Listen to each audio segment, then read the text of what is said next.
Tonight, we have new details in the case of Gabby Petito and Brian Laundrie. News Nation has learned both families have reached an agreement to split their belongings when they are released by the FBI.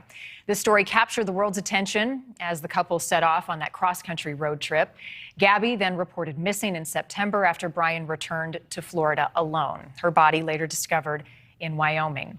Brian became a main person of interest in the case, but after weeks of searching, he was found dead in a Florida nature reserve in October with a self-inflicted gunshot wound. News Nation correspondent Brian Entin has been following this story since the very beginning for us, and he joins us live tonight. Brian, we know that Gabby's parents met with the FBI today in Tampa. Do we know more about what was discussed and who called the meeting? We don't, but the timing of the meeting is very, very interesting, Marnie. And what's also interesting is how long Gabby Petito's parents were there.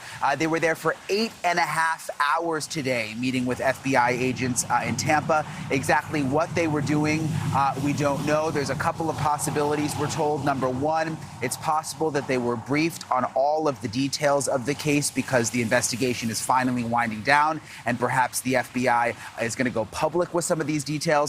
Another option that could have happened is they may have actually been going through the evidence, Gabby's things, and collecting some of her belongings. Do we know, Brian, if the Laundries were also present for any of that?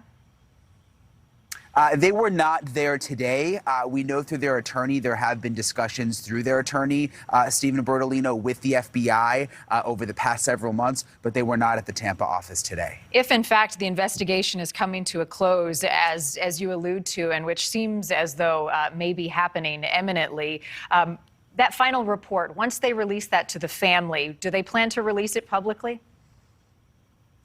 We hope so. I mean, in other big high-profile cases, they have in situations somewhat like this. And again, it is somewhat common for them to brief the family first so they can know all of the details before they go public with the final report. In terms of the agreement with some of Gabby's belongings and kind of splitting up what she had at the laundry house, do you know, I know you've been talking to the family, do you know what they wanted returned, any specific items?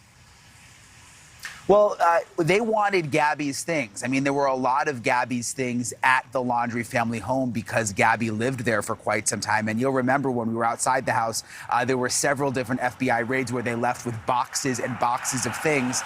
A lot of that stuff was Gabby's. Also, Gabby's van is still in possession of the FBI, and a lot of her things are inside the van. So there is a lot that the family wants back. And it's interesting today, the Laundrie family attorney, Stephen Bertolino, said that they have been negotiating and that they have reached an agreement on who will get what.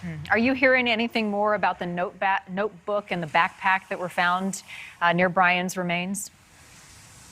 Well, there is certainly a lot of interest in the notebook, Marnie, because as we remember, it was found near Brian Laundrie's body when he committed suicide, and we were told that there were some interesting notes inside it. What we learned today through Mr. Bertolino, the Laundrie family attorney, is that it has been decided where that notebook will go after it leaves FBI custody. He wouldn't elaborate on where it would go. I would assume, it did belong to Brian Laundrie, so it could be going back to the Laundrie parents. All right, we'll see. Brian Entin, thank you. Thanks for watching. Click the red subscribe button below so you can get more of News Nation's fact-driven, unbiased coverage.